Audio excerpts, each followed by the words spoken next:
Jóvenes del Uruguay hablan, un podcast donde hablaremos nuestra verdad.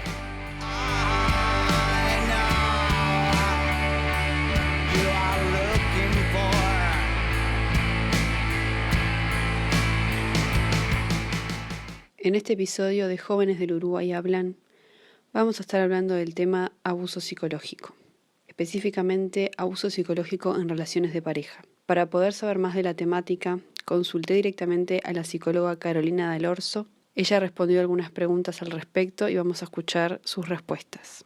¿Cómo definirías el abuso psicológico?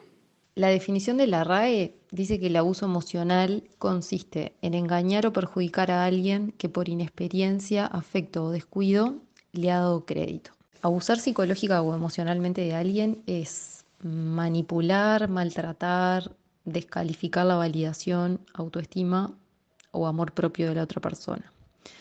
Y bueno, esto se da de diferentes formas. Hay técnicas de manipulación que son más encubiertas y otras que son más abiertas, dependiendo de quién la ejerza. Hay algunos trastornos de personalidad que suelen hacerlo de forma más sutil, por decirlo de alguna forma, y con una serie de formas que al principio son tan opuestas al supuesto maltrato y humillación que van a ejercer después, que dejan a la persona como totalmente desconcertada cuando ocurre. Pero el abuso puede ir desde silencios o gestos que son realizados con el fin de maltratar, o sea, me refiero a esto, a que no estamos hablando de enojos o malos entendidos en relaciones pares, sino en relaciones verticales, ¿no? Que son lo que ocurren cuando hay un abusador que ejerce esto como forma de poder y de maltrato. Otras formas de abuso psicológico y emocional puede ser burlas, críticas, descalificaciones, control, ¿no? Básicamente, falta de consideración. Al principio, salvo que sean abusos muy abiertos y evidentes, o sea, personas que son claramente violentas y exuberantes, no son fáciles de detectar, ya sea en una relación de pareja, de amistad, dentro de la familia, etcétera. Lo que ocurre es que se invade el espacio íntimo y personal del otro, no hay un respeto por los límites personales y bueno, después el tiempo y la frecuencia de la relación van a determinar el daño que pueda producirse. Además de, por supuesto, los recursos de la persona, la historia de vida de la persona afectada, sus historias traumáticas previas, su capacidad de hacerle frente a esa situación, o sea, su capacidad de resiliencia, sus redes de apoyo, que también son fundamentales. ¿Es lo mismo que la manipulación emocional? No es exactamente lo mismo, pero podríamos decir que la manipulación emocional puede ser un tipo de abuso psicológico. Pero acá me gustaría aclarar que todos, en mayor o menor medida, somos manipuladores, seamos o no conscientes de ello. Y cuanto más podemos mirar estos lugares adentro nuestro y abrazarlos como parte de nuestras sombras, en el sentido de no juzgarnos cuando vemos que hay un lugar en donde también queremos que las cosas sean como nosotros queremos que sean y que muchas veces a propósito y otras veces sin darnos cuenta vamos haciendo movimientos o expresando emociones, reflexiones, etcétera, para que sucedan. Y eso muchas veces no es genuino, no es verdadero, sino que es con un fin, que es lograr que las cosas se den como deseamos. Eso también es manipulación, pero no es abuso, porque no estamos hablando de una intencionalidad de daño hacia el otro. Incluso muchas veces ni siquiera lo vemos de forma consciente, ¿no? Y bueno, y hay una parte también en donde incluso hay manipulación de nosotros con nosotros mismos, ¿no? Cuando muchas veces intentamos ahí hacer o dejar de hacer determinadas cosas a propósito, ¿no? Para que ocurran o no ocurran como queremos. Y bueno, y esto no es un juicio de valor al deseo, o sea, me refiero a esto de, bueno, de dejar de ir tras lo que nos mueve, ¿no? Sino simplemente como una reflexión para poder mirarnos y ver desde qué lugar actuamos y expresamos lo que sentimos también, ¿no? Como una invitación a abrazar todas esas emociones y encontrar lo verdadero en nosotros y en nosotras mismas. Entonces, bueno, la manipulación emocional, cuando es intencional y consciente, puede ser una forma más de abuso. Y también, aunque no sea intencional y consciente, si se da de forma sistemática en una relación, es abusiva de todos modos. ¿Qué tipo de personas ejercen abuso psicológico y qué los motiva a hacerlo? Las personas que ejercen abuso psicológico de forma consciente suelen ser personas que desarrollan determinados trastornos de personalidad.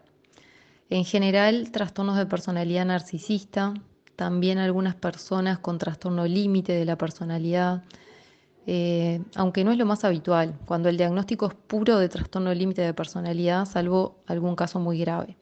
De hecho, bueno, los trastornos de personalidad narcisista en el fondo esconden una base de trastorno límite, que es una vergüenza y una autoestima muy baja, ¿no? Entonces, estas personas necesitan mucha atención, mucha mirada, que se le llama, que es lo que se le llama también ahí el suplemento narcisista. Esto también es lo que necesitan los psicópatas, los sociópatas, ¿no? Que son todas estas personas que ejercen abuso psicológico. Tienen un vacío interior muy grande que necesitan llenarlo y para eso lo hacen destruyendo psicológicamente al otro, intentando obtener lo que no tienen. Desarrollan una envidia patológica, que es lo que los lleva a querer obtener del otro lo que no pueden encontrar en sí mismos. Y bueno, claramente no lo logran, pero sí dejan secuelas gravísimas en sus víctimas, a quienes además van descartando como si fueran bolsas de supermercado y suplantando cuando quieren. Es terrible. Objetivizan a la gente. Así como yo tengo ahora acá mi taza y la uso para tomar un té o el café con leche de mañana y luego la lavo y la dejo hasta volver a utilizarla cuando la necesito. Bueno, eso hacen ellos y ellas con las personas. Estas patologías se entremezclan. A veces hay trastornos de personalidad narcisistas con características psicopáticas y bueno, y también hay como diferentes grados, ¿no? Por otro lado, también hay gente que está muy herida y que abusa psicológicamente desde el dolor, sin llegar a desarrollar un trastorno y que sufre muchísimo, ¿no? Tanto como la gente a quien le ejerce el abuso, ¿no? La diferencia es que, digo, esto no es para justificar el abuso, ¿no? Simplemente como para diferenciar también en esto de quiénes son las personas que abusan. La diferencia es que, bueno, que estas personas sienten mucha culpa, mucha angustia y que pueden buscar ayuda y pueden cambiar, que todas las patologías que mencioné anteriormente, los trastornos, no. De hecho, se percibe, ¿no?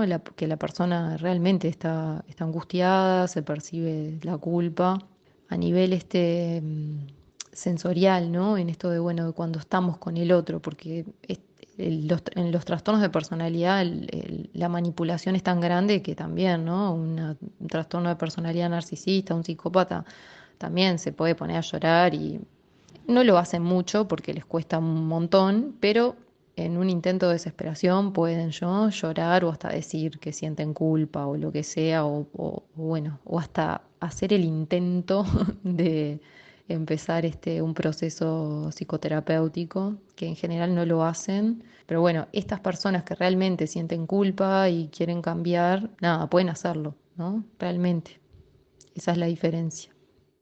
¿Hay actitudes sutiles que se pueden detectar que indiquen que alguien tiene ese patrón de comportamiento antes de que sea demasiado tarde? Actitudes sutiles es difícil. Se pueden detectar a veces a edades tempranas, en niños o en adolescentes, rasgos de violencia o falta de empatía, el no poder conectar con el dolor ajeno, la indiferencia ante lo que le sucede al otro, las formas de expresar o gestionar determinadas emociones, aislamiento, frialdad. Si no, si el demasiado tarde se refiere más a cuando, por ejemplo, empezamos a conocer a alguien, detectar las famosas banderas rojas, bueno, sí hay. Y es importante ahí estar atentos, atentas a que respete nuestros límites, ¿no? Que acepte los no, que no quiera imponerse todo el tiempo, ya sea con llamadas, con mensajes, con invitaciones. El exceso de atención cuando empezamos a conocer a alguien es algo ahí que a mirar, ¿no? Cuando estas personas se acercan en una primera etapa suelen hacer lo que se llama el bombardeo de amor y por eso después llama tanto la atención cuando empiezan con el abuso. Entonces al principio parece todo maravilloso, ¿no? Ahí van a escucharte muy atentamente y van a copiarte y van a ver exactamente lo que te gusta y lo que no te gusta para que creas que son la persona perfecta para vos. Y además ahí te van a estudiar todos tus puntos débiles también, porque ahí van a saber exactamente dónde tocarte en la herida para hacerte pelota cuando quieran. Entonces, cuando sientas que es mucho, para muy poco tiempo, es bueno bajar un poco e ir despacio, escuchando lo que vas sintiendo. No suelen darte mucho tiempo para que pienses y para que sientas, es como que te atropellan también, ¿no? Y bueno, también ahí como ir cuidando también en esto de qué tanto nos vamos abriendo cuando empezamos a conocer a alguien, ¿no? Como ahí ir de a poquito, ¿no? No ir mostrando ya a corazón abierto a alguien que recién empezamos a conocer. Pero bueno, si podés respetar tus tiempos, si podés decir que no, tener otros espacios, eso no genera un conflicto en la persona que tiene este tipo de trastornos, por ejemplo, más abusiva, ¿no? Más abusiva. Entonces podría decirse que es buena señal si los respeta, ¿no? En general no les atraen las personas que tienen los límites claros y porque les gusta controlar todo. Entonces, bueno, eso podría decirse que es algo ahí que puede ayudar a evitar, a avanzar en un vínculo que podría llegar a ser abusivo. Una vez que alguien se da cuenta de que está en un vínculo abusivo, ¿qué sería lo primero que le recomendarías para que pueda salir? Bueno, lo primero es pedir ayuda, es buscar a alguien de confianza y contarle lo que te sucede. Nunca hacer el movimiento solo o sola porque se necesita de mucho apoyo. Una persona o dos. También es importante no salir a contarle a todo el mundo lo que está sucediendo por una cuestión de cuidado. Primero porque estas personas suelen hacer campañas de difamación y esto te puede ser usado en tu contra, pero también para cuidar tu vulnerabilidad, ¿no? Porque en general cuando estamos ahí en estas situaciones también es importante resguardarnos y quedarnos ahí, ¿no? Como eso, compartirnos con las personas que realmente sentimos mucha confianza y quedarnos ahí. Estas personas que abusan, ¿no? Manipulan y convencen a todo el mundo de lo que quieren. Entonces, bueno, ahí es importante primero que esa o esas personas que elijas contarles sean de tu mayor confianza, que sepas que te apoyan ahí en todo. Y si no tenés a nadie porque te fuiste quedando muy solo o muy sola, podés buscar ayuda profesional, ayuda en el Estado. Hay redes y lugares para recibir a personas que sufren violencia. Pero bueno, primero saber que vas a necesitar apoyo y luego de contar lo que te pasa, convencerte de que vas a empezar un camino que es doloroso, pero que es necesario y que es liberador. Y que lo que se necesita es contacto cero. Y eso es cero. Es bloquear de todos lados a esta persona, que no pueda escribirte, que no pueda contactarte por ningún lado. Es a esa persona y a todos los contactos de esa persona, ¿no? Digo, es bastante extenso esto del contacto cero. Eh, y quien sufre el abuso necesita estar acompañado, o sea, que pueda elegir de qué forma necesita estar acompañado, ¿no? Porque esto genera consecuencias graves en la salud y según el tiempo que haya pasado puede generar también estrés postraumático complejo, ¿no? Que bueno, ahí eso también se necesita apoyo psicológico, pueden haber enfermedades físicas, porque también una vez que se hace el movimiento, ¿no? De salir de este tipo de relaciones, es como que, bueno, se empieza a expresar en el cuerpo también, ¿no? Todo lo que se estuvo aguantando durante mucho tiempo. Entonces, bueno, primero de todo es contarlo a alguien en quien puedas confiar y salir de ahí. Y se sale de ahí sin explicaciones. Acá no hay que decir nada, ¿no? Acá la responsabilidad afectiva no existe porque estas personas no tienen afecto. El manipulador te enreda en la culpa, entonces cuanto más digas es peor. De acá se va sin explicaciones, se escapa. Y si hay hijos de por medio o es una situación que no permite el contacto cero, por ejemplo, porque es un compañero o compañera de trabajo, está lo que es el método de la piedra gris, que implica básicamente en responder lo mínimo necesario. Estas personas lo que buscan son reacciones emocionales, ¿no? Y les sirve todo, las reacciones positivas, las reacciones negativas, ¿no? Les sirven más las negativas que las positivas, pero les sirve todo. Entonces, lo fundamental es no dárselas, es quitarles el suplemento. Entonces, ¿cómo se hace esto? Bueno, ante cualquier acercamiento es responder sí, no, no estoy de acuerdo, no quiero hablar de esto contigo, si es lo que vos pensás está bien, pero yo no pienso eso, ¿no? Como así, y sin reaccionar, sin emocionalidad, digamos, ¿no? Que es como lo que ellos necesitan todo el tiempo. ¿Cómo se recupera o reconstruye la autoestima de alguien que sobrevive a este tipo de abuso? Bueno, la recuperación lleva tiempo. Primero saber eso, se necesita mucha paciencia. Después hay que ver bien qué había pasado en la vida de esa persona antes de esta relación de abuso, cómo estaba antes su autoestima, qué estaba pasando en su vida en ese momento. ¿Es recuperar su autoestima o es reconstruirla? Creo que esto es algo que realmente es un trabajo muy profundo y que se necesita un trabajo terapéutico para transitarlo, que es muy personal y bueno, y de mucho compromiso. ¿Cómo podemos reforzar nuestra autoestima para evitar caer en un vínculo abusivo? El autoestima se refuerza mirándonos con amor, reconociendo nuestra totalidad, abrazando nuestras luces y nuestras sombras, dándonos lo que necesitamos, permitiéndonos equivocarnos, pidiendo ayuda, dejándonos recibirla. A ver, claro que esto no es como que pueda ser como levantarme y salir a correr en la mañana, ¿no?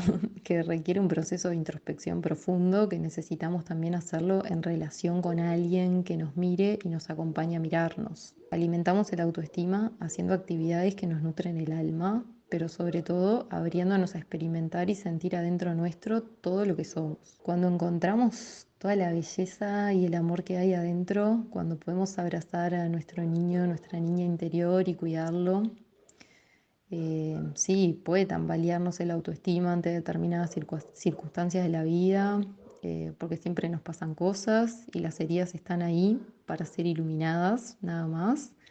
Pero luego que las vemos y que tenemos la experiencia de abrazarlas y sentirnos, al menos sabemos que nuestros límites no se tumban así nomás ni de forma permanente. Somos humanos, humanas, nos pasan cosas, nos equivocamos, hay momentos que estamos más vulnerables y las heridas quedan más a la vista, pero ir a mirarlas siempre es la forma de amarnos. Además de todo lo que dijo Carolina, quisiera puntualizar algunas señales de abuso emocional para estar más atentos.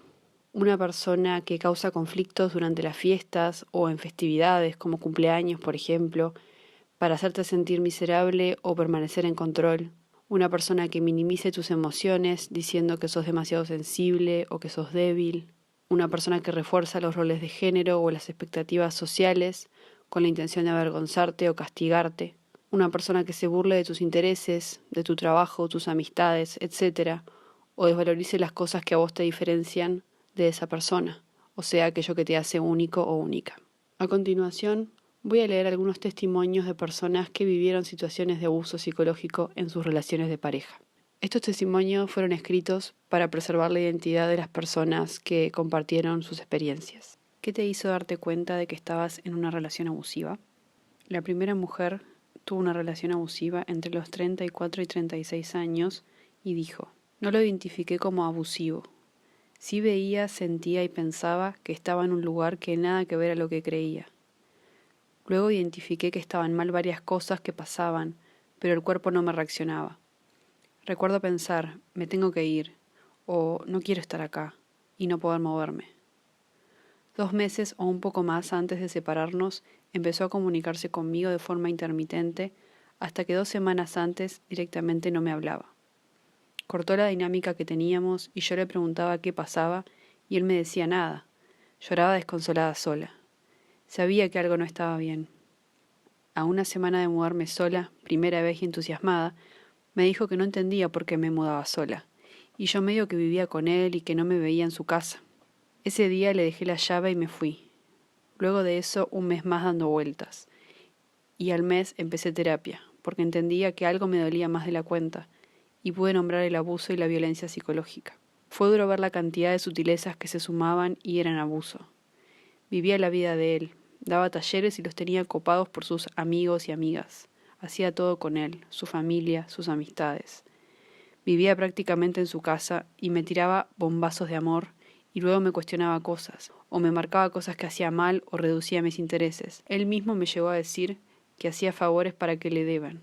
La segunda persona contestó que se dio cuenta porque tenía sentimientos de inadecuación, mucha ansiedad. Una amiga le fue mostrando de a poco que lo que le hacía a su pareja de forma sutil era manipulación y abuso. Dice: me lo fue mostrando de forma gradual para que yo pudiera escucharlo y recibirlo. La realidad es que mi vida se venía abajo. Me sentía angustiada, casi me quedo sin trabajo, no tenía energía para más nada. Esta amiga me fue mostrando que lo que no estaba bien era mi pareja y que ahí era donde se me estaba yendo toda mi energía, mi salud y mi vida entera. La tercera persona contestó: yo ya medio que sabía a los 2 años, pero quería salvarlo o bancarlo, porque pensaba que era mi destino por ser tan empática. La cuarta mujer contestó: en mi primera relación no me daba cuenta del maltrato psicológico al comienzo. Luego sí, pero lo fui dejando pasar. Realmente lo dimensioné cuando comenzó el maltrato físico, pero sentía que no podía salir de ahí. En mi última relación me fui dando cuenta y puse varios límites, pero llegó un momento en que me di cuenta que estaba siendo otra vez violentada psicológicamente. La quinta mujer contestó: en mi caso no me di cuenta hasta mucho tiempo después de haber terminado esa relación. Es tan sutil el abuso psicológico que vas entrando en una dinámica que justificás la situación y empezás a depender de esa persona y pensás que nadie te va a querer en la vida. Él es así porque me quiere. Grave error. Por último, tengo el testimonio de un hombre que dijo: ir a terapia. La segunda pregunta fue: ¿identificás otros vínculos en los que habías estado en ese lugar previamente? ¿Familiares, amistades, otras relaciones?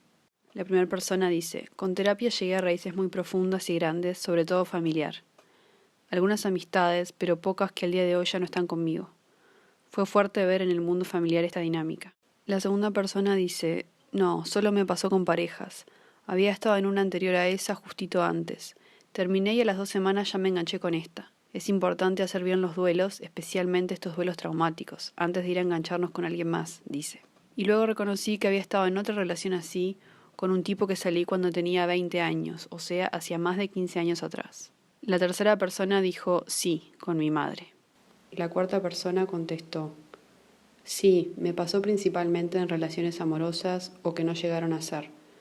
Con un chico en especial que estuvimos a punto de vernos, de un momento a otro me rechazó y me habló muy groseramente por WhatsApp. Y la verdad, no sé por qué, pero me costó muchísimo superar lo que nunca fue, a pesar de sus destratos. La quinta mujer contestó: no, fue mi primera pareja y yo era muy chica, tenía 16 años. Sin duda tenía una autoestima muy baja y era débil emocionalmente, además de haber perdido a mi madre hacía muy poco tiempo. La tercera pregunta que les hice fue: ¿qué herramientas te funcionaron para salir de ahí y recuperar tu autoestima? Estoy en proceso. Recién ahora tomo dimensión de lo que te sucede en la cabeza con este tipo de vínculos, pero con terapia psicológica fue fundamental. Mi grupo de amigas han sido pilar, constelaciones familiares, pero lo más profundo fue la terapia psicológica y buscar información sobre el tema, ya que son personalidades que hay que aprender a identificarlas para sobrellevarlas. Por ejemplo, si te aparecen en un trabajo. Un detalle en herramientas que me ayudaron y ayudan es el arte. Gracias a la creatividad y a la escritura no fue peor, y además también escribir, pintar, bailar, transformar todo eso en algo artístico me ayudó y me ayuda en todo. La segunda persona dice: amigas, amigas, amigas, bandera de la amistad. El apoyo y el amor de mis amigas me siguen salvando la vida. Mis años de terapia y capacidad de conectarme conmigo misma, mis hijos y la necesidad de recuperar la relación con ellos y su vida, que sentía que si yo me dejaba ir los perdía. Hice terapia MDR, rezar, mi forma de rezar, no soy ninguna religiosa, pero expreso el amor y la verdad de mi corazón al universo, pido lo que necesito y agradezco todo lo que hay en mi vida. Y un camino de introspección profunda, donde poder habitarme y verme que sigo y seguiré recorriendo. La tercera persona dijo: psicoterapia, amigas del alma y la música. La cuarta mujer dijo: terapia, tratamiento psiquiátrico y sigo aprendiendo para no repetir patrones. Pienso hacer constelaciones familiares. Hablar con amistades y familiares cercanos me ayudó muchísimo. Tener una buena red de contención. También me sirvió hacer actividades en las que me siento útil o productiva, donde puedo disfrutar también y desarrollar nuevas habilidades como cantar, bailar. Cuidarme en cuanto a mi salud física, cambiando algunos hábitos de alimentación y ejercicio. La quinta mujer dijo: a los 50 años tuve una crisis existencial. Comencé a hacerme preguntas que me hicieron cambiar en muchos aspectos. La herramienta principal en mi caso es conocerse, saber qué te hace feliz, cuidar mi cuerpo, que lo tenía muy descuidado, tener una fuerte red de vínculos y estudiar lo que me interesa. También el ejercicio físico es fundamental para una buena salud mental. Nombre: la herramienta que le funcionó fue empezar terapia psicológica. La cuarta pregunta fue: ¿pudiste construir un vínculo sexoafectivo sano posteriormente? En caso de que sí, ¿esa persona conoce tu pasado? ¿De qué manera te ayuda a contrarrestar el daño? La primera persona contestó: no. La verdad, recién me di cuenta que estoy bastante cerrada en ese sentido y tampoco hay alguien que me mueva para probar. De hecho me dicen, la vara la tenés muy alta, pero por no hacerme caso terminé mal. Por suerte salí, pero desde la primera cita sabía que no. Estoy respetándome. Abrí Happen como para practicar, pero no se ha dado. ¿Me gustaría? Sí, pero tengo claro que quiero algo sano. Un consejo que da es re importante y también, por lo menos en mi experiencia, dar voz y escucha a lo que nos pasa. O sea, si no te cuadra por algo o porque mínimamente no te copó algo, rajar de ahí. La segunda persona dice, aún no, pero porque también elegí no hacerlo. Hace 1 año y poquito terminé esta relación con mi última pareja abusiva y sentí darme el tiempo para procesar el duelo traumático y ver también todos los duelos y todo lo que había detrás de ese abuso y ese dolor. Siento que estoy abierta recién ahora a la posibilidad de abrirme a una pareja, pero también siento que aún me quedan más cosas para seguir mirando en mí, si no quiero volver a elegir a alguien desde mi herida. Así que ningún apuro, disfrutando mucho de mi propia compañía y de otras personas que amo. La tercera persona contestó, aún no, pero estoy en camino a ello. La cuarta mujer contestó, aún no, creo que estoy en proceso de. La quinta mujer dijo, no, por ahora estoy bien sin pareja sexoafectiva, pero si en el futuro se presenta, creo saber muy bien qué es lo que quiero y lo que no. Nombre, por ahora no he podido construir un vínculo sexoafectivo porque es todo muy reciente.